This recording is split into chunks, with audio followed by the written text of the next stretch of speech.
हरे कृष्णा। तो सायंकालीन इस भगवत गीता की कथा में आप सभी का हार्दिक स्वागत है। और श्रीमद् भगवत गीता यथारूप के 10वें अध्याय पर चर्चा चल रही है। 10वां अध्याय श्री भगवान का ऐश्वर्य इस नाम से प्रचलित श्री कृष्ण के मुख से निसृत उनके ही स्वयं विभूतियों का वर्णन, श्री कृष्ण अपनी ही विभूतियों का इस संसार में जो विद्यमान है स्वयं निरूपण कर रहे हैं कि श्रेष्ठतम वस्तुओं में मैं कहां कहां विद्यमान हूं। तो ये एक बहुत ही महत्वपूर्ण अध्याय है। देखिए, भगवत गीता 3 भागों में बांटी गई: कर्मयोग, ज्ञान योग और भक्ति योग। 6 अध्याय कर्मयोग के लिए हैं, 6 भक्ति योग के लिए हैं और 6 ज्ञान योग के लिए हैं। और उनमें से मध्य में 6 अध्याय जो हैं वो बहुत संक्षेप में, और भगवान ने भक्ति का निरूपण जो है उसको मध्य में रखा है। पहले कर्म योग दिया, फिर बाद में ज्ञान योग दिया, बीच में भक्ति को रख दिया। इससे जो समझने वाली बात है वो ये है कि कृष्ण कर्म से और ज्ञान से भी भक्ति को ज्यादा महत्व देते हैं। भागवत में वर्णन है कि स्वानुष्ठित धर्म, स्वानुष्ठित जो धर्म है, अपने जो निश्चित धर्म जो है वो 3 प्रकार के ही हो सकते हैं। या तो आप कर्म करके भगवान को प्राप्त करें, या ज्ञान से प्राप्त कर लें, या भक्ति से प्राप्त कर लें।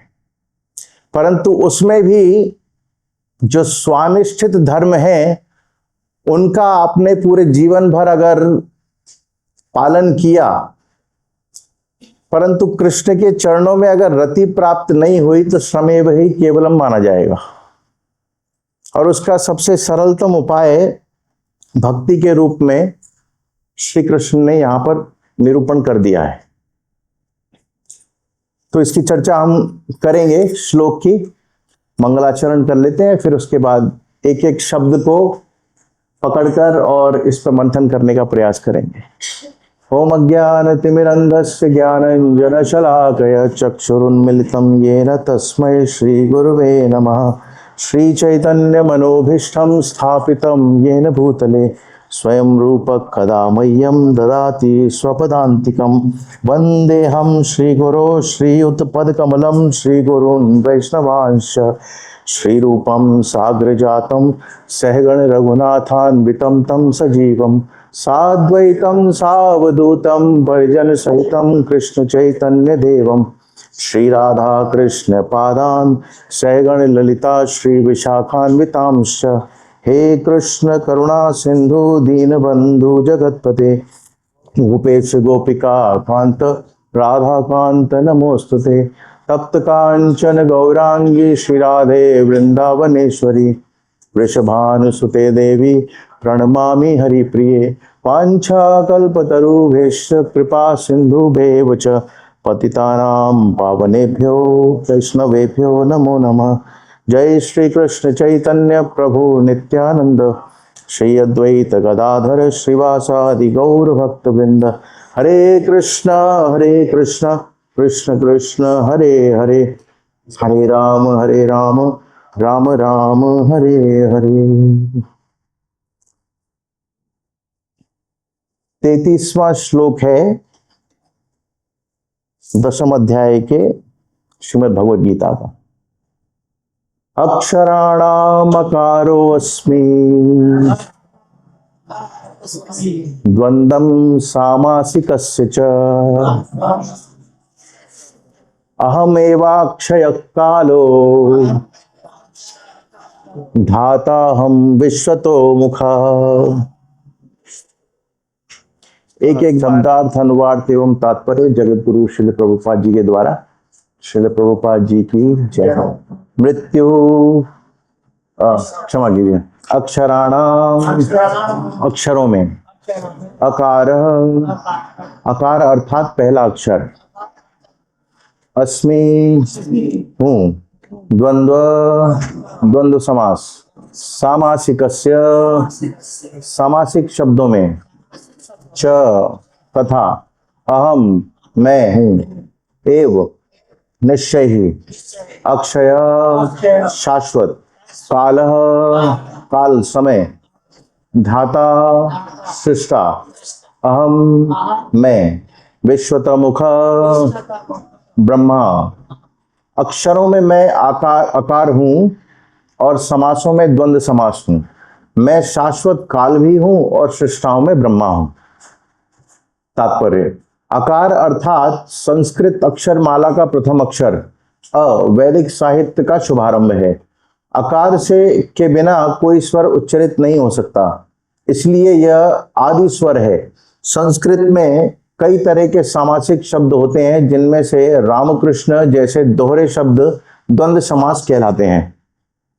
इस समास में राम तथा कृष्ण अपने उसी रूप में हैं, अतः यह समास द्वंद्व कहलाता है। समस्त मारने वालों में मैं काल सर्वोपरि है, क्योंकि यह सबों को मारता है।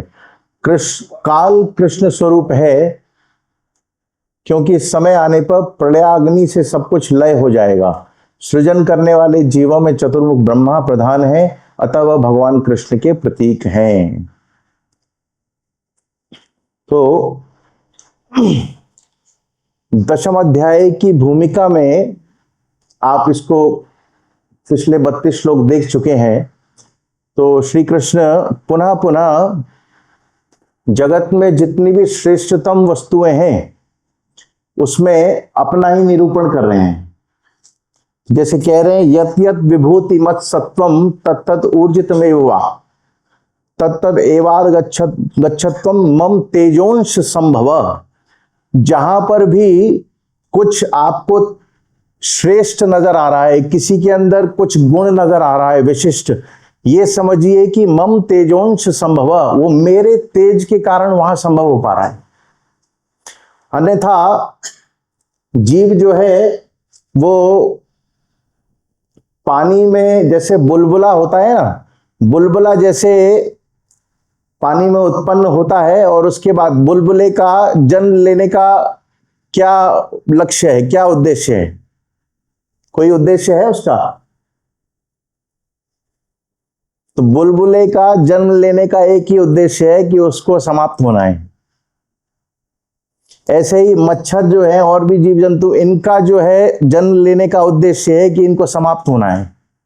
कोई विशेषता नहीं है, कोई विशेषता नहीं है। परंतु मनुष्य के रूप में कहीं पर भी अगर किसी के अंदर कोई विशिष्ट गुण नजर आ रहा है तो समझिए कि वहां पर भगवान का तेज जो है वो विराजमान है। किसी के अंदर वाणी बहुत सुंदर है, किसी के अंदर गायन कला बहुत सुंदर है, किसी में कलाकारी बहुत सुंदर है, कोई शिल्प कला बहुत अच्छी जानता है, ये अगर कहीं पर भी नजर आ रहा है तो बोलिए ये क्या कह रहे हैं? तत्तदेवावगच्छत्वम मम तेजोंश संभव, मेरे तेज के कारण ये संभव हो पा रहा है। तो ये विभिन्न श्लोकों के द्वारा श्री कृष्ण दशम अध्याय के माध्यम से दो वस्तुओं को प्रकट करना चाह रहे हैं यहां पर। क्या? एक तो ये कि आपके जीवन में जो साधक गण हैं, जो साधन में लगे हुए हैं, कुछ भगवत प्राप्ति कुछ करना चाहते हैं, उनके जीवन में एक तो एकाग्रता प्राप्त हो जाए और दूसरा जगत के अंदर जो राग द्वेष जो हमारे हृदय के अंदर विराजमान है ना, वो पूरी तरीके से समाप्त हो जाए। ये दो वस्तुओं को लक्ष्य करके ये दशम अध्याय जो है भगवान ने कहा है। राग द्वेष समाप्त हो जाएगा तो सर्वम खल्वविदम ब्रह्म, ये जो वेद का वाक्य है ये सिद्ध हो जाएगा कि सर्वत्र ब्रह्म विराजमान है। और राग द्वेष समाप्त हो गया और सब जगह पे जब ब्रह्म देखने लग जाएंगे तो आपकी एकाग्रता हो जाएगी। जैसे उदाहरण के लिए एक महात्मा थे, वो गंगोत्री से गंगा जल लेकर आए, पैदल गए और वहां से खूब श्रम करके धीरे धीरे चलते हुए, पुराना जमाना था उस समय पर, कहाँ वाहन होते नहीं थे, तो धीरे धीरे चलते चलते आए और काशी आए। तो काशी में जब आए तो काशी विश्वनाथ का मंदिर कुछ ही दूर रह गया था। तो उन्होंने मार्ग में एक प्राणी को, एक जंतु को, एक विशिष्ट रूप से कहें तो एक गधा था एक, गधे को जमीन पर मरणासन्न देखा। और मरणासन्न देखा, इतना वो प्यास से तृष्ट था कि अगर और कुछ समय उसको जल नहीं मिलता तो वो मर जाता। तो अब देखिए ब्रह्म बुद्धि कैसे हो रही है, इसका उदाहरण है ये। तो गंगोत्री से जल लेकर आए, नामदेव जी की कथा है, उनके प्रसंग में आता है। उनके साथ शिष्य भी चल रहे थे उनके। तो उन्होंने देखा कि ये गधा जो है, अगर इसको पानी नहीं दिया गया तो ये प्राण छोड़ देगा। और भगवत कृपा से ज्ञान उनमें बहुत उत्कृष्ट कोटि का था, तो वो सर्वत्र ब्रह्म की दृष्टि रखते थे।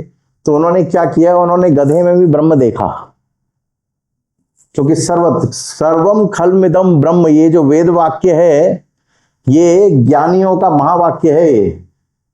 वो इसी के आधार पर सब कुछ देखते हैं कि हाँ सब जगह ब्रह्म है। इसीलिए कहीं भी ज्ञानियों के आप संग में जाएंगे तो आपको सबसे पहले जैसे ही वो देखेंगे आपको बोलेंगे नमो नारायण। क्यों? क्योंकि दंड ग्रहण मात्रेण नरो नारायणो भवेत्। जैसे कोई दंड ग्रहण करता है, सन्यासी हो जाता है अद्वैत संप्रदाय में, तो वो नर से नारायण हो जाता है। तो जैसे ही नामदेव जी ने देखा गधे को, तो उनको वही ब्रह्म दृष्टि उनकी, तो उनको ब्रह्म नजर आए, यानी कि भगवान ब्रह्म रूप में नजर आए।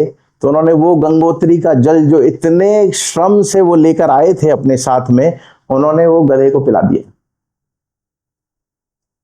तो जो साथ में जितने भी शिष्य थे उन्होंने कहा, महाराज आप इतना श्रम करके आए, आप गंगोत्री से जल लेकर आए और काशी विश्वनाथ पे चढ़ाने के लिए, और आपने गधे पे चढ़ा दिया, इनको दे दिया। तो उन्होंने यही बात कही कि सर्वम खल्मिदम ब्रह्म जो वेद वाक्य है, अगर हम ज्ञानी इसको अपने व्यवहार के अंदर स्थापित नहीं करेंगे तो हमारा ज्ञान मार्ग का अनुशीलन व्यर्थ है, व्यर्थ है पूर्ण रूपेण। तो मैं इसमें भी ब्रह्म दृष्टि कर रहा हूं, जो वहां विराजमान है वही यहां भी इसके अंदर भी विराजमान है, तुम में भी है, मुझ में भी है, सब जगह विराजमान है।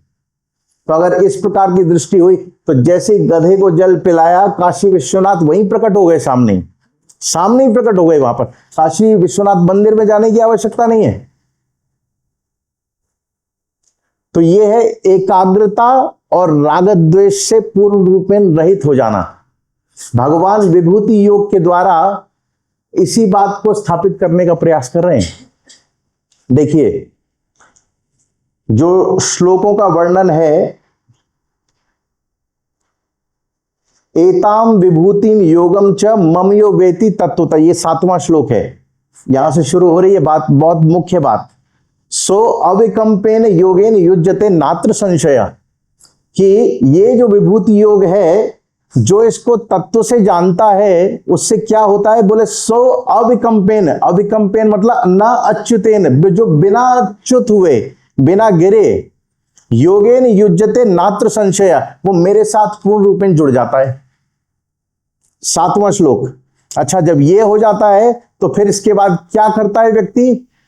तो कहा अहम सर्वस्य प्रभवो मत्त सर्वम प्रवर्तते इति मत्वा भजन्ते माम बुधा भाव समन्विता।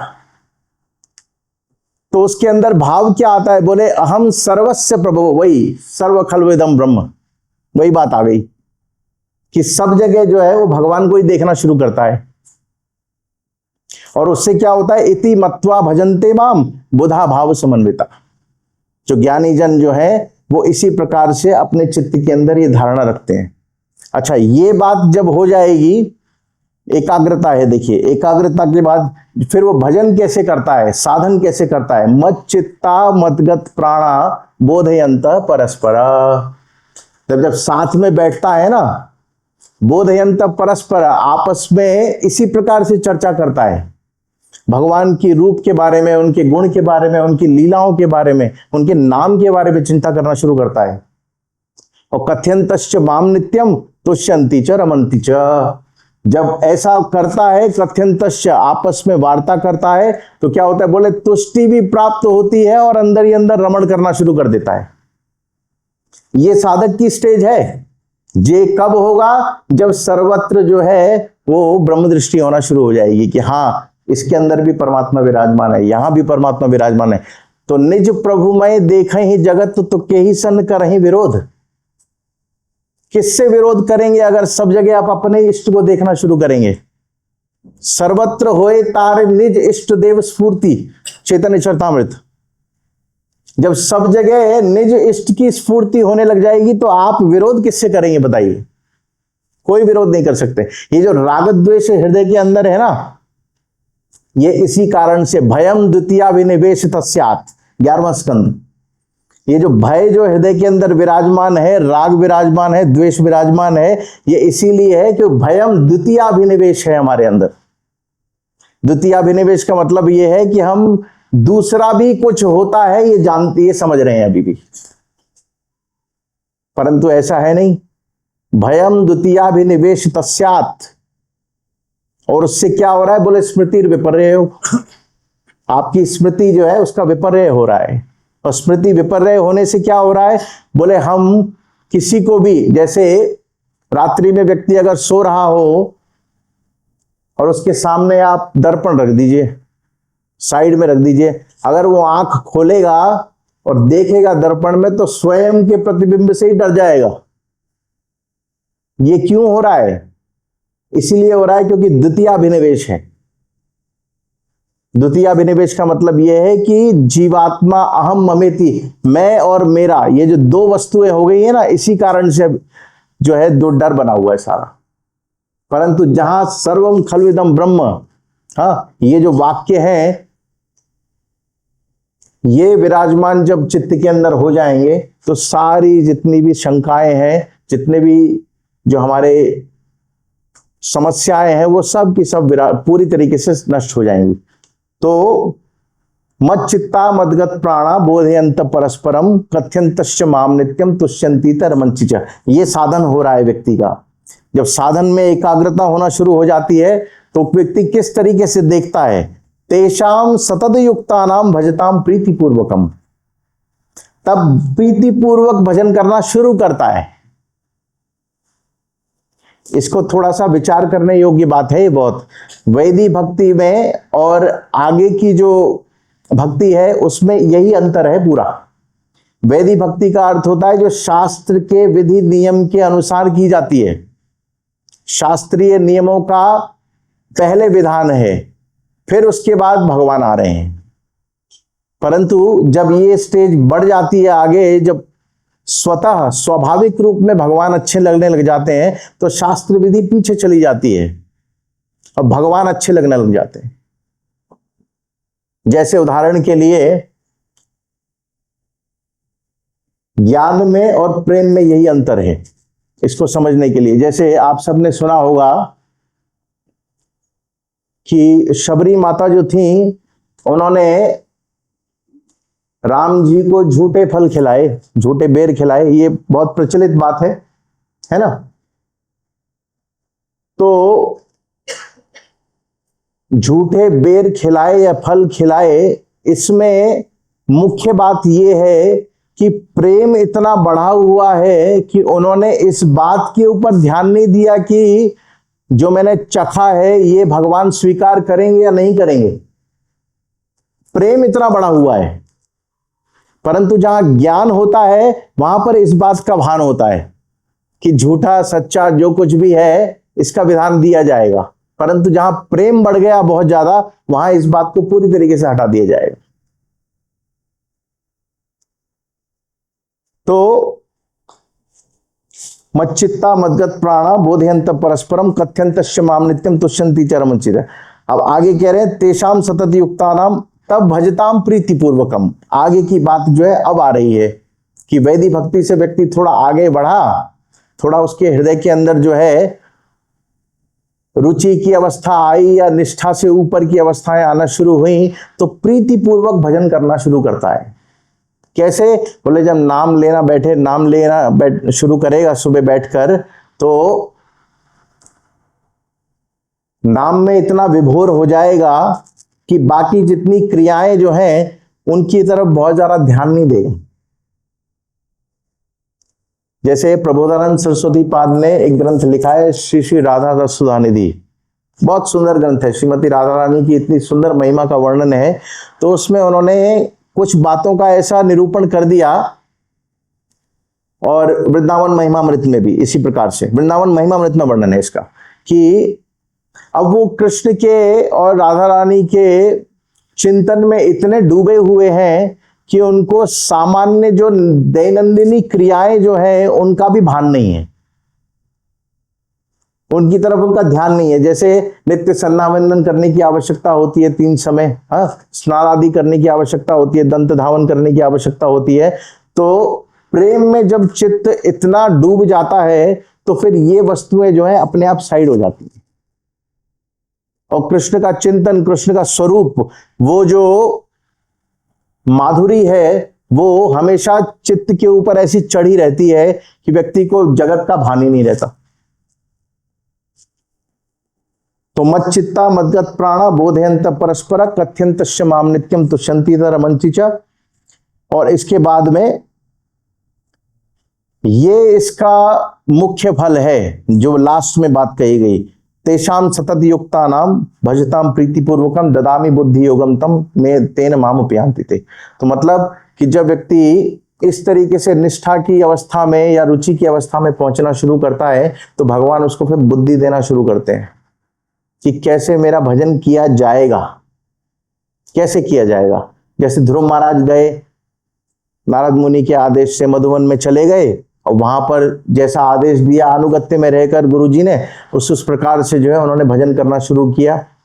दूसरे महीने में केवल जो है फल खा के जी लेते थे, फिर उसके बाद 3-3 दिन में फल खाते थे, फिर अगले महीने के अंदर 6-6 दिनों के अंदर केवल पत्ते खाने लग गए, फिर चौथे महीने के अंदर 9-9 दिनों के ऊपर केवल जल पीने लग गए, 5वें महीने आते आते तो 12 दिनों में केवल वायु लेना शुरू किया उन्होंने। यानी समझिए आप, ये सतयुग की बात है। वैसे 12 दिन में केवल एक बार श्वास लेते थे सिर्फ, और अपने दाएं पैर के अंगूठे के ऊपर खड़े हो गए, और जो चित्त के अंदर श्री नारद मुनि द्वारा श्री कृष्ण का जो स्वरूप वर्णन किया गया था उसका चिंतन कर रहे हैं। और वो चिंतन इतना प्रगाढ़ हो गया है, धारणा से ध्यान, ध्यान से समाधि की तरफ जो है वो बढ़ गया है। धारणा का अर्थ होता है चित्त एक तानता, चित्त का एक तान हो जाना। जैसे मान लीजिए धारणा का अर्थ ऐसे, जैसे घोड़ा जो है वो अस्तबल में उसको खूंटे से बांध दिया, ये हो गई धारणा। अब ध्यान किसको कहोगे? बोले ध्यान का अर्थ ये है कि घोड़ा जो खूंटे से बंधा है उसको खूंटे से भी खोल दिया, फिर भी वहीं खड़ा हुआ है, हिल भी नहीं रहा। और समाधि का अर्थ ये है कि घोड़े को धक्का भी दिया जा रहा है तो भी नहीं जा रहा है बाहर। तो धारणा से ध्यान, ध्यान से समाधि। तो ध्रुव महाराज की ऐसी समाधि लगी हुई है कि वो जो चतुर्भुज रूप श्री कृष्ण का अपने चित्त के अंदर विराजमान होकर देख रहे हैं, इतना आनंद हृदय के अंदर, रोमांच कंपा श्रुतरंग भाजो, रोमांच हो रहा है, कंप हो रहा है, अश्रु हो रहा है, पुलक हो रहा है, वैवर्ण्य हो रहा है, परंतु भगवान विचार कर रहे हैं कि इतनी समस्या देवताओं ने मुझे सुनाई कि इनके कारण जो है ये छोटा सा बालक 5 वर्ष का केवल अभी यहाँ पर तपस्या कर रहा है, और पूरे ब्रह्मांड का जो श्वास रुक गया है, चलो हम थोड़ा इसको ठीक करते हैं जाके। तो अब श्री भगवान जो है गरुड़ के ऊपर बैठकर आए और वहां पर सामने उपस्थित हो गए, परंतु ध्रुव महाराज तो ऐसी समाधि में लगे हुए हैं कि उनको कुछ पता नहीं है कि ठाकुर जी बाहर आके खड़े हो गए हैं। अब ठाकुर जी कितना देर इंतजार करेंगे, कितना देर इंतजार करेंगे? तो भगवान ने विचार किया कि क्या किया जाए। तो ठाकुर जी ने क्या किया कि जिस स्वरूप का ध्यान ध्रुव महाराज अपने हृदय के अंदर कर रहे हैं और अति आनंद के अंदर हैं, उस स्वरूप को ही भगवान ने वहां से तिरोहित कर दिया। और जैसे ही तिरोहित किया, आप मान लीजिए आपका ध्यान लगा हुआ है, आपको कोई चीज वस्तु बहुत अच्छी लग रही है और तुरंत आपके सामने ऐसे हटा ली जाए तो आप बिल्कुल अचंभित आश्चर्यचकित हो जाएंगे। तो उसी तरीके से वो जो तिरोहित स्वरूप गया चित्त में से, तुरंत ध्रुव महाराज की आंख खुल गई कि ये क्या हुआ। तो आश्चर्य की बात ये थी कि जिसका स्मरण अंदर कर रहे थे वही सामने खड़ा हुआ है, स्वयं बिल्कुल वही स्वरूप सामने खड़ा हुआ है। तो वो देखकर ध्रुव महाराज इतने भाव विभोर हुए। अब 5 वर्ष के बालक थे, बहुत कुछ जानते तो नहीं थे, सिर्फ दंडवत करना जानते थे, सिर्फ इतना मर्यादा जो है, इतना आचार व्यवहार जो है वो जानते थे, सिर्फ दंडवत किया। और उसके बाद में भगवान देख रहे हैं कि ये कुछ कहना चाहते हैं परंतु कह नहीं पा रहे क्योंकि वाणी अभी प्रसुप्त है, जानते नहीं है।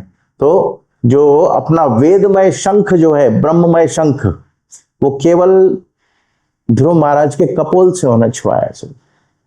और उससे क्या हुआ, बोले सारे के सारे वेद जो है, सारी वाणी जो है उनके हृदय के अंदर प्रकट हो गई। तो ये ध्रुव महाराज का उदाहरण इसीलिए दिया कि साधक की परिपक्वता के रूप में व्यक्ति को क्या प्राप्त होता है। ददामि बुद्धि योगम तम येन मामुपयान्ति ते, ये प्राप्त होता है जिससे कि वो भगवान को प्राप्त कर सकता है। तो अब आगे चल के प्रधान विभूतियों के रूप में और सब जितना भी वर्णन किया गया, तो यहां पर प्रथम अक्षर के रूप में यहां वर्णन किया जा रहा है, अक्षराणाम अकारोऽस्मि, अक्षरों में मैं अकार हूं। हाँ, तो इसको कैसे समझें?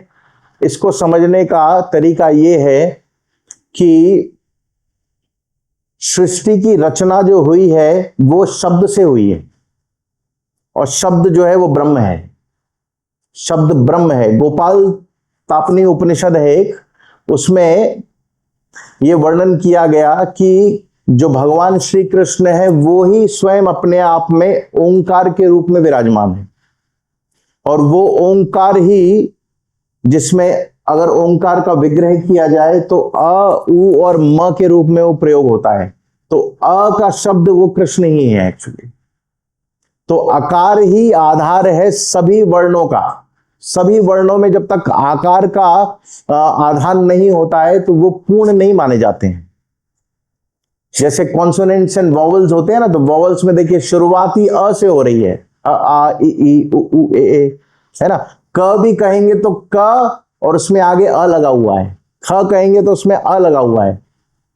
तो सब जगह पर कहीं पर भी आप देखिए, ये आकार के बिना कुछ भी पूरा नहीं हो सकता। ये कृष्ण की स्थिति है। जैसे आधार होता है ना, आधार और आधे दो वस्तुएं हैं। आधार मतलब जिस पर कोई वस्तु रखी जाती है, ठीक है ना, और आधे मतलब जो रखी गई है। जैसे दो शब्द है, वस्तु और वस्त्र, है ना। वस्तु क्या है और वस्त्र क्या है? बोले वस्तु वो है जिस पर वस्त्र रखा जाएगा, और वस्त्र क्या है? जिसको पहनाया जाएगा, मतलब जिसको रखा जाएगा वस्तु के ऊपर। तो आधार जो है वो वस्तु हो गई और आधे जो है वो वस्त्र हो गया। तो इसी तरीके से वर्णमाला में जो आकार जो है वो सभी का आधार है। तो इसलिए कहा अक्षराणाम अकारोऽस्मि, ठीक है। फिर आगे कह रहे हैं द्वंद्व सामासिकस्य च। अब ये थोड़ा संस्कृत का विषय है थोड़ा सा, क्योंकि समास इत्यादि जो है इन सब का संस्कृत में ज्यादा प्रयोग होता है। तो समास कई प्रकार के होते हैं। जैसे एक होता है षष्ठी तत्पुरुष समास, एक होता है बहुब्रीहि समास, एक होता है द्वंद्व समास, एक होता है शाक पार्थिव समास। कई प्रकार के समास होते हैं। समास का अर्थ होता है कंपाउंड, दो शब्दों को एक साथ बोल देना, ठीक है ना। तो भगवान कह रहे हैं सभी समासों में मैं द्वंद्व समास हूं। अब द्वंद्व समास का उदाहरण कैसे लेंगे? द्वंद्व समास के उदाहरण के लिए जैसे प्रभुपाद जी ने कहा रामकृष्ण, राम कृष्ण, दो शब्द जब एक साथ आ गए उसको कंपाउंड के रूप में द्वंद्व समास कहते हैं, ठीक है ना। तो थोड़ा सा इसको समझ लीजिए, बड़ा अच्छा रहेगा। कहीं चीजों को जब हम पढ़ते हैं संस्कृत की जो शैली है उसमें आपको बहुत लाभ मिलेगा। जैसे षष्ठी तत्पुरुष समास है, षष्ठी तत्पुरुष समास का क्या गुण है, बोले इसमें जो पहला वर्ण जो होता है, पहला जो शब्द होता है वो गौण होता है, और जो दूसरे वाला होता है वो मुख्य होता है। जैसे उदाहरण के लिए हम एक शब्द प्रयोग करें, रामेश्वर। हाँ, रामस्य ईश्वरः स रामेश्वरः, तो रामस्य ईश्वर दो शब्द हो गए, राम और ईश्वर। तो इसमें पहला तो हो जाएगा गौण और ईश्वर वो हो जाएगा मुख्य, तो दूसरा मुख्य हो गया और पहला गौण हो जाएगा। तो इसको मिलाकर रामेश्वर बना, और इसमें विभक्ति जो होती है, जिससे कारक विभक्ति होती है, वो लोप हो जाती है। रामेश्वर में जैसे इसको विभक्त करके बोलेंगे रामस्य ईश्वरा, तो अस्य जो है ये विभक्ति है, अस्य मतलब का, राम के ईश्वर। अस्य जो होता है वो षष्ठी विभक्ति के रूप में का के की प्रयोग होता है, तो उसको लोप कर दिया जाता है। तो रामस्य ईश्वर, यानी कि राम के ईश्वर कौन हुए, उनके लिए वर्णन किया, बोले शिव जी। ये हुआ षष्ठी तत्पुरुष, जहां पर मुख्य जो प्रथम शब्द है वो गौण हो गया और जो आगे का शब्द है वो मुख्य हो जाता है। इसी तरीके से एक समास है बहुब्रीहि समास। बहुब्रीहि समास के अंदर जैसे इसी शब्द को ले रामेश्वर को, तो इसके लिए जो बनेगा वो बनेगा राम है ईश्वर जिनके, राम है ईश्वर जिनके। इस समास के अंदर कोई दूसरा व्यक्ति जो है उसकी प्रधानता होती है, दूसरे पद की प्रधानता है। यहां पर राम की प्रधानता नहीं है, परंतु जिनके ईश्वर, जिनके बारे में बताया जा रहा है, यानी कि शिव जी की प्रधानता हुई, इसको कहा जाएगा बहुब्रीहि समास। तो ऐसे ही, और तीसरा जो है ये द्वंद्व समास है। द्वंद्व समास जो है इसका मतलब ये कंपाउंड रूप में दोनों की विशेषताएं हैं, दोनों की विशेषताएं। अब द्वंद्व समास के भी विभाग हैं कई। एक समास है जिसको कहते हैं इतरेतर द्वंद्व, दूसरा है समाहार द्वंद्व, तीसरा है वैकल्पिक द्वंद्व।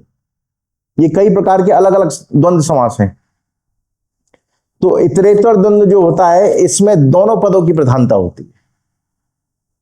जैसे उदाहरण के लिए माता च पिता च, माता की भी प्रधानता है, पिताजी की भी प्रधानता है, तो और इसमें च और शब्दों का प्रयोग होता है, ठीक है ना। इसी तरीके से फिर आगे का मैं इसको बहुत शॉर्ट में बता रहा हूं, क्योंकि मुख्य जो बात आगे आने वाली है उसको पकड़ना बहुत जरूरी है। समाहार द्वंद्व, समाहार द्वंद्व में इसमें दोनों पदों के अर्थ जो है उनका बोध जो है कुछ अलग तरीके से होता है। दोनों पदों का बोध होगा, फल फूल, सोना चांदी, दूध पानी, और इनमें और का प्रयोग हो जाता है साथ में, ठीक है। और तीसरा है वैकल्पिक द्वंद्व। वैकल्पिक द्वंद्व के अंदर इसमें किसी एक की प्रधानता होती है पदों में। जैसे उदाहरण के लिए दिया ठंडा गर्म, ठीक है ना, और खरा खोटा। खरे के लिए ज्यादा प्रधानता है ना, खरे को हम ज्यादा, खोटे को इतना महत्व नहीं देते, ठीक है ना। इसी तरीके से तो ये हो गया वैकल्पिक द्वंद्व, ठीक है। अब आगे देखते हैं, अहम एवाक्षय काल। भगवान कह रहे हैं, कृष्ण कह रहे हैं कि मैं अक्षय काल हूं, यानी कि काल जो है वो भगवान की एक विभूति है, जिसके कारण से ये पूरा का पूरा संसार चक्र जो है वो चल रहा है। भगवान संकर्षण प्रथम पुरुष जो है, कारणोदक्षाई विष्णु, उनसे महतत्व की, उनसे प्रकृति जो सामने विराजमान है उसके ऊपर भगवान ईक्षण करते हैं। उस ईक्षण से महतत्व की प्राकट्य होता है, और महतत्व से ही काल का प्राकट्य होता है। तो ये काल है त्रिगुणात्मक काल, जिसमें सतोगुण, तमोगुण और रजोगुण जो है, इसी के वेरिएशन के कारण जो है सारी की सारी सृष्टि घूम रही है। सतोगुण होता है तो व्यक्ति के अंदर विद्या इत्यादि या फिर बहुत प्रसन्नता इत्यादि ये सारे गुण आने लग जाते हैं। रजोगुण होता है तो व्यक्ति बहुत टेंस रहता है, कुछ ना कुछ काम करने के लिए हमेशा उसका दिमाग बहुत तेज चलता रहेगा। तमोगुण होगा तो सोता रहेगा। तो ये तीनों गुणों की जो उच्चावचता जो है, इसी के कारण ये पूरी सृष्टि चल रही है। तो इस पूरी सृष्टि को चलाने के लिए तीनों गुण जो है वो कारण है, और उस कारण के भी कारण के रूप में भगवान कृष्ण काल रूप में विराजमान। भगवत गीता में महाभारत का ये एक ऐसा सेक्शन है भीष्म पर्व का। भगवत गीता कोई अलग से ग्रंथ नहीं है, ये महाभारत का एक सेक्शन है।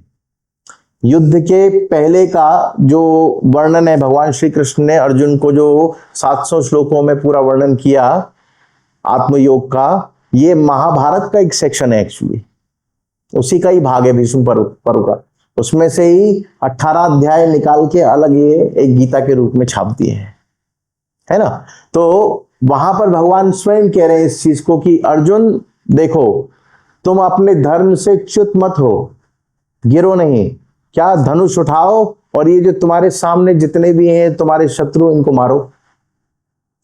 अगर नहीं मारोगे तो ऐसा मत समझना कि ये मरेंगे नहीं,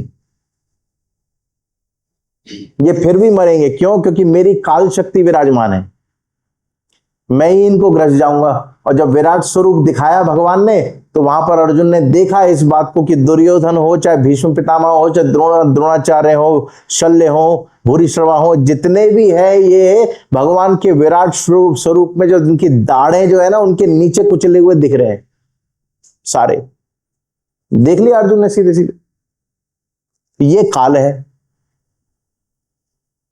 अच्छा, आगे कह रहे धाता हम विश्वतो मुखम। अब असली बात यहां पर आ रही है, देखिए इस पूरे अध्याय को अगर बहुत सूक्ष्मता के साथ विचार किया जाए तो अब जैसे बोला जा रहा है कि सर्वत्र जो है मेरी विभूतियां विराजमान है, यानी कि मैं ही सर्वत्र विराजमान हूं। विष्णु पुराण का एक श्लोक है, भूतानि विष्णु विष्णु और भुवनानि विष्णु, यानी कि सर्वम खल्वविदम ब्रह्म, मैं ही सर्वत्र विराजमान हूं। हाँ, तो अब ये जो वेद वाक्य है ना, ये बड़ी समस्या में पड़े हुए हैं। अब आप विचार करके देखिए कि भगवान ने कह तो दिया ये कि भूतानि विष्णु भुवनानि विष्णु, ठीक है, क्या ये वास्तविकता में व्यवहार में सिद्ध होता है? क्या हम इस बात को अपने अंदर पूरी तरीके से अपना पाते हैं? इस बात को विचारणीय बात है कि सर्वत्र सर्वम विष्णुमयम जगत, ये जो वाक्य है कि वो जो आया ना दशम स्कंद के 13वें अध्याय में, यावत वत्सप वत्स काल पक वपु यावद करांगरिकम, और यावत यष्टि वेणु विषाण दलशिक यावद विभूषांबरम, और यावद शील गुणादि, ये शील जो है गुण इत्यादि ये जितने भी हैं, और यावद शील इत्यादि, एवं विहारादिकम सर्वम विष्णुमयम गिरोंग वदजा और सर्वस्वरूप बभू। ये ब्रह्मा जी ये बात बोली जा रही है, यानी कि जो भूतानि विष्णु और भुवनानि विष्णु की बात कही जा रही है, ये क्या व्यवहार में वास्तविक रूप में सिद्ध हो पाती है? चलो कहें कि ये वेद का वाक्य है, ठीक है, पुराणों का वाक्य है, तो इसको मान लो, चुपचाप मान लेना चाहिए, कोई ननु नाच मत करो इसके ऊपर। परंतु जब तक व्यवहार में बात सिद्ध नहीं होती, वो गले से उतरती नहीं है नीचे। जैसे उदाहरण के लिए आपको एक उदाहरण दें कि नहीं शब्दम शतमपि घटम पटयितुम इष्टे, ये वेद का एक वाक्य है कि वेद के 100 शब्दों से भी घट को पट नहीं बनाया जा सकता। अगर वेद कह रहा है कि 100 बार ये बात कह रहा है कि घट जो है वो पट है, घड़ा जो है, पट मतलब कपड़ा, ठीक है, घड़ा जो है वो कपड़ा है, मान लो, चलो वेद ने कह दी ये बात, नहीं शब्दम शतमपि, 100 बार भी अगर वेद ये वाक्य कह रहा है कि घटम पटयितुम, घट जो है वो पट है, इस बात को क्या आप मान लोगे? दिख रहा है सामने कि नहीं है? वेदस्य शब्द जालस्य शब्दम शतम अपि घटम पटयितुम न व्यवहारम अरति, नहीं हो सकता। तो बोले कि नहीं, बिल्कुल वेद का वाक्य है, मान लो इसको चुपचाप। नहीं मान पाएंगे, बिल्कुल नहीं मान पाएंगे इसको, जब तक वो व्यवहार में सिद्ध नहीं होगा। तो ये जितने भी वाक्य थे ना, ये सब झंझट में पड़े हुए हैं। सर्वम विष्णुमयम जगत, सर्वम खलविदम ब्रह्म, अहम ब्रह्मास्मि, ये सारे वाक्य बड़े झंझट में हैं, क्योंकि इसकी सिद्धि नहीं हो रही है। तो भगवान कृष्ण ने विचार किया कि जितने भी वाक्य जो झंझट में पड़े हैं ना, इन सबको सिद्धि कर दें एक बारी में, दिखाई दे करके कि वास्तविकता में ऐसा होता है। अब कैसे किया, उसके लिए भागवत का 10वें स्कंद और उसमें भी जो ब्रह्म विमोहन लीला है ना, उसको उठाना पड़ेगा, तब ये बात समझ में आएगी। कैसे? ब्रह्म विमोहन लीला में ब्रह्मा जी ने सबसे पहले तो श्री कृष्ण के बछड़ा चुराए, और उसके बाद में फिर ग्वाल बाल भी चुरा लिए। अब बछड़ा कोई कम तो थे नहीं, हाँ, कृष्ण के ही बछड़े इतने हैं। बोले कृष्णम वत्सैर असंख्याति यूथपा, असंख्य असंख्य बछड़े हैं, और फिर उनके जो ग्वाल बाल हैं उनके भी स्वान स्वान परिसंख्यान वितानो, जो अपने अपने जो उनके अपने अपने बछड़े जो हैं वही हजार हजार हैं। तो कृष्ण की तो बात ही अलग है, इतने सारे बछड़े हैं। तो अब जो ये चुरा लिया, कितनी संख्या है कैसे कहें, वो है ना पीछे एक बार क्या हुआ, ये रामायण से कनेक्टेड है इसका। तो जब भगवान राम के साथ में इतने वानर आए ना सभी सेना के अंदर, तो रावण का जो चीफ सेनापति था उसने जो है सुपर कंप्यूटर में संख्या डाली। बोले कितने हैं जरा बताओ, रावण पूछ रहा है कितने हैं ये। तो जितनी बार भी, चाहे लांस नायक हो, चाहे नायक हो, चाहे सूबेदार हो, नायब सूबेदार हो, कर्नल हो, मेजर हो, वो जब डाले वो लाल बटन, लाल बत्ती जल जाए, मतलब गिनती नहीं कर पा रहे, गिनती कर ही नहीं पा रहे। तो थोड़ी देर बाद में वो चीफ सेनापति ने ब्रिगेडियरों की गिनती डाली कि कितने ब्रिगेडियर हैं। ब्रिगेडियर का मतलब होता है यूथअप, यूथ का यूथान पांति थी यूथपा, तो उसी को यूथअप को अंग्रेजी में ब्रिगेडियर कहते हैं। तो किसी तरीके से उसने गिनना शुरू किया कंप्यूटर ने, तो बोल तो फिर भी गया वो, परंतु गिनती आ गई सामने। तो रावण ने पूछा भैया कितने हैं बताओ जरा, ब्रिगेडियर ही कितने हैं बताओ। बोले महाराज 18 पद्म तो ब्रिगेडियर हैं। कितने? 18 पद्म। शंख नील से भी ऊपर की बातें हैं, करोड़ वरोड़ तो बहुत पीछे निकल गए, 18 पद्म हैं। तो फिर सोचो अगर 18 पद्म ब्रिगेडियर हैं तो फिर सिपाही कितने होंगे, फिर उसके बाद नायक कितने होंगे, लांस नायक कितने होंगे, सूबेदार कितने होंगे, नायब सूबेदार कितने होंगे, कर्नल कितने होंगे, मेजर कितने होंगे, लेफ्टिनेंट कर्नल कितने होंगे, कोई गिनती नहीं है। तो पार्वती जी ने शिव जी से पूछा, बोले आप चलो इन सब की तो बात छोड़ो, आप तो जानते होगे, आप तो सर्वज्ञ हो, आप तो जानते होगे। तो शिव जी बोले तुम कठिन ही प्रश्न पूछती हो, सरल तो तुमसे कुछ पूछा जाता नहीं है हमको। अब ये संख्या गिनने वाली, अब मान लो जैसे कोई व्यक्ति है और रात को ऊपर देखे और 1 2 3 4 करे, कोई पूछे बोले क्या कर रहे, बोले तारे गिन रहे हो, तो मूर्ख कहा जाएगा वो, कहा जाएगा वो मूर्ख सीधा सीधा। तो बोले इसी तरीके से। तो शिव जी से पूछा पार्वती जी ने कि कितने हैं बताओ। तो शिव जी ने कहा कि बानर कटक उमा में देखा।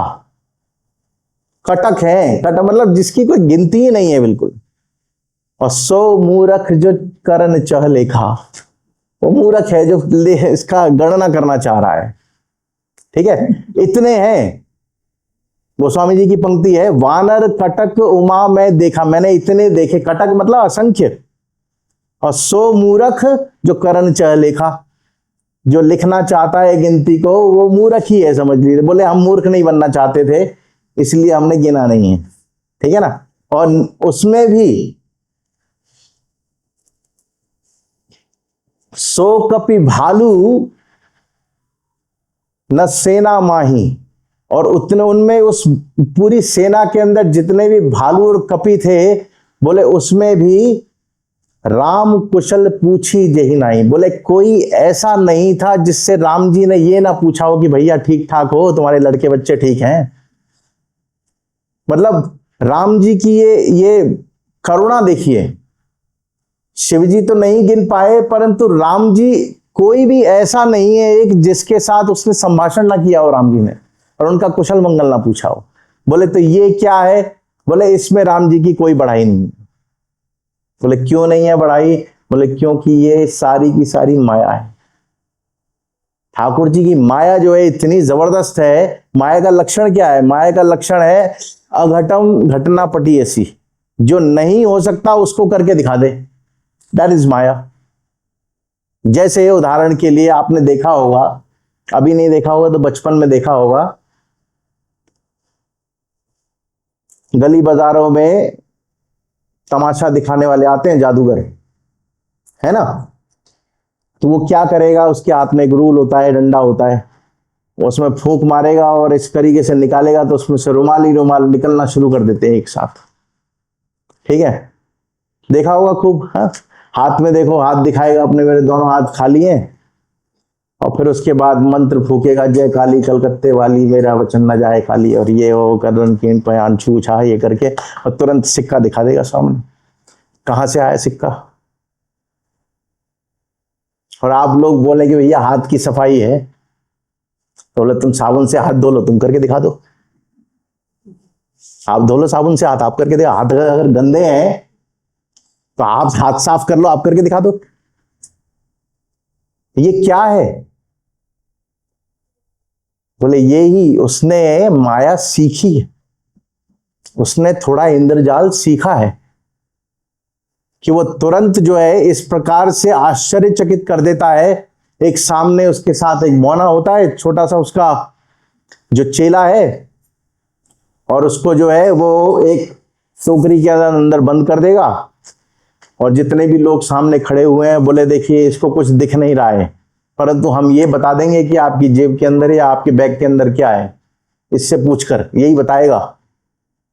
तो जैसे ही वो बोलता है जमूरे सेठ जी के बैग में क्या है, तो तुरंत बोलता है लौकी है। लौकी दिख रही है सामने, परंतु उसको तो नहीं दिख रही। बोले कैसे? बोले उसको कोड वर्ड पता है कि जैसे ही बोलेंगे सेठ जी तो लौकी बोलना है। तो इसको तो कहने का अर्थ क्या? बोले नट कृत विकट कपट रघुराया, और नट सेवक ही न व्याप ही माया। तो कहने का अर्थ यह है कि जब इतने छोटे से जादूगर के कारण हम आश्चर्यचकित हो जाते हैं, मोहित हो जाते हैं, तो उसकी माया की सोचिए। सोच पाएंगे हम कभी कि क्या हो रहा है ये? वो है भगवान। ठीक है ना। परंतु इससे बचने का उपाय क्या है? बोले जो जादूगर है उसका चेला बन जाओ। तो जमूरा जो होता है उसको सारी ट्रिक पता है कि कहां पर बोलने से क्या बोलना है। चाहे जादूगर जितना उछल ले, जमूरे को जो है वो मोहित नहीं कर सकता, क्योंकि उसको सब पता है। तो इसी तरीके से मां में भी प्रपद्यन्ते माया मेताम तरंतिते। तरंतिते कौन होगा ऐसा? बोले जो ठाकुर जी का चेला बन जाएगा, कृष्ण का भक्त हो जाएगा, वो निकल जाएगा बाहर, उसको पता लग जाएगा कि कहां पर क्या सीक्रेट बैठा हुआ है, माया है क्या। मीयते अनयायति माया, जो नहीं है उसको माया कहते हैं। वो समझ जाएगा तुरंत, अच्छा ये है समस्या सारी, तो मोहित नहीं हो। तो नट कृत विकट कपट रघुराया, जो ठाकुर जी की जो कपट रूपी माया जो है, बोले नट सेवक ही न व्यापत माया। जो नट का सेवक जो है उसको व्याप्त नहीं होती है माया। तो इतनी छोटे से रूप में जो है हम जादूगर से आश्चर्यचकित हो जाते हैं, तो भगवान की माया तो बहुत बड़ी बात है। तो ब्रह्मा जी ने ग्वाल बाल चुरा लिए और बछड़े भी चुरा लिए। अच्छा देखो, ब्रह्मा जी की एक बड़ी अच्छी खूबी है। क्या खूबी है? बोले रिपीट नहीं करते कुछ भी, जो बना देंगे दोबारा रिपीट नहीं करेंगे। पता नहीं कितने सांचे हैं उनके पास, एक के बाद एक। देखो जब से सृष्टि हुई है तब से आज तक हर बार नया सांचा है। एक सांचे के अंदर ढला व्यक्ति को वो सांचा ही तोड़ दिया, फिर नया, बार बार नया। ये खूबी है ब्रह्मा जी की, परंतु यही उनकी कमजोरी भी है। यही कमजोरी भी है। क्यों? क्योंकि जब ठाकुर जी ने अपने आप को ग्वाल बाल और बछड़ों के रूप में परिवर्तित कर लिया और अपने से ही अपने को चरा रहे हैं।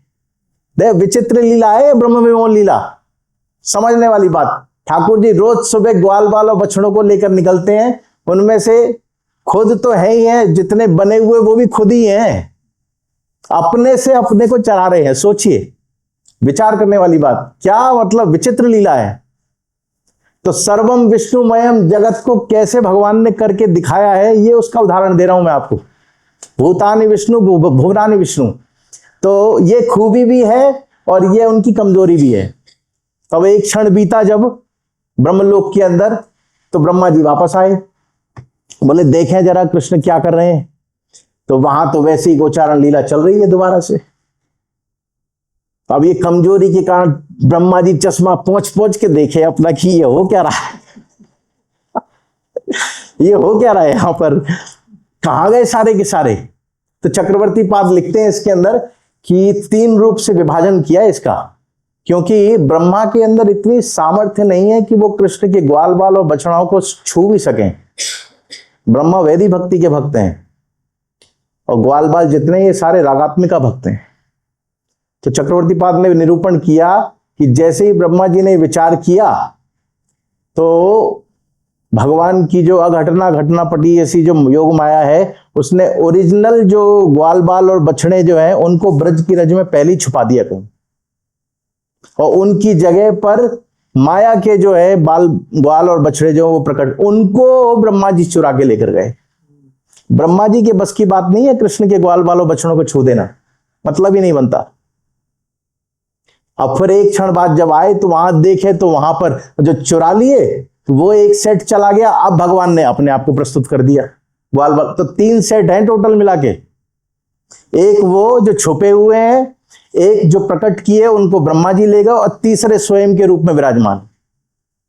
तो सर्वम विष्णुमयम जगत, ये जो वाक के झंझट में पड़े हुए थे कि कैसे सिद्ध होंगे, भगवान ने एक करके दिखा दिया। यावद वत्सप वत्स काल पक वपू यावद करंघ्रादिकम, और यावद यष्टि वेण विषाण दलशिख यावद विहारादिकम यावद शील गुणाविदो कृतयो यावद विभूषांबरम, और सर्वम विष्णुमयम गिरोंग वदज सर्वस्वरूप बभू। तो देखिए स्वयं कृष्ण विराजमान, सामने बछड़ों के रूप में कृष्ण विराजमान, और उसके बाद ग्वाल बालों के रूप में विराजमान। ठीक है, अब और थोड़ा सा सूक्ष्मता में जाइए।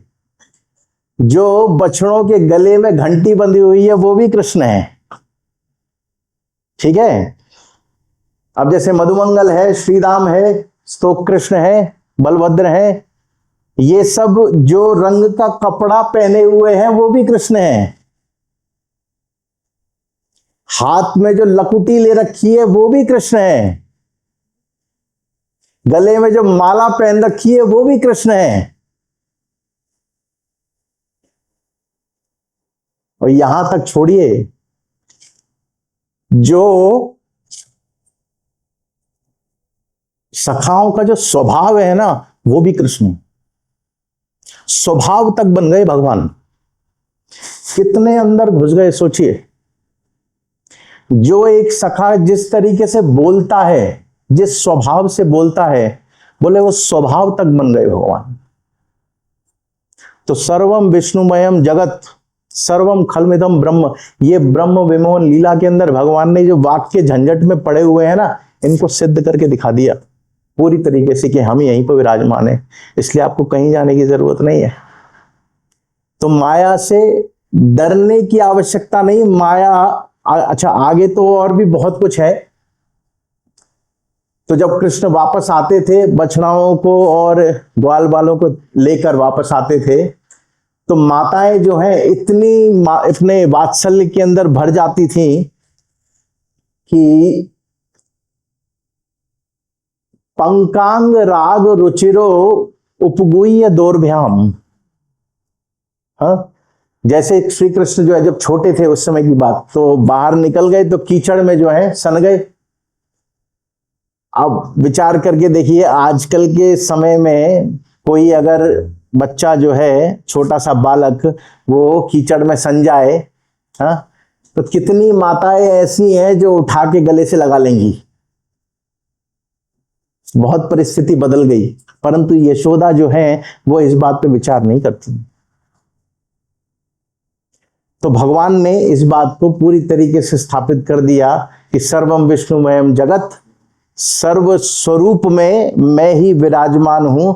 और ये 10वें अध्याय के रूप में अक्षराणाम अकारो अस्मि द्वंद्वम सामिकस्य च अहम एवाक्षय कालो धाता हम विश्वतो मुखम। ब्रह्मा भी मैं ही हूं, अक्षर भी मैं ही हूं, समास भी मैं ही हूं, काल भी मैं ही हूं, सब कुछ मैं ही विराजमान हूं। परंतु एक बात बस विचार करने की है, जो कुछ भी विराजमान है भगवान इस रूप में, वो भगवान का शक्ति परिणाम है, वो स्वयं विराजमान नहीं है। इतना अंतर है सिर्फ।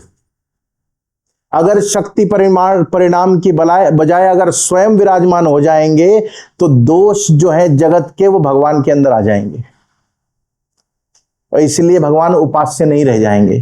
तो उपास्य श्री कृष्ण इसीलिए है क्योंकि जगत के दोष जगत में रह जाते हैं और श्री कृष्ण उनसे पूरी तरीके से अलग रह जाते हैं।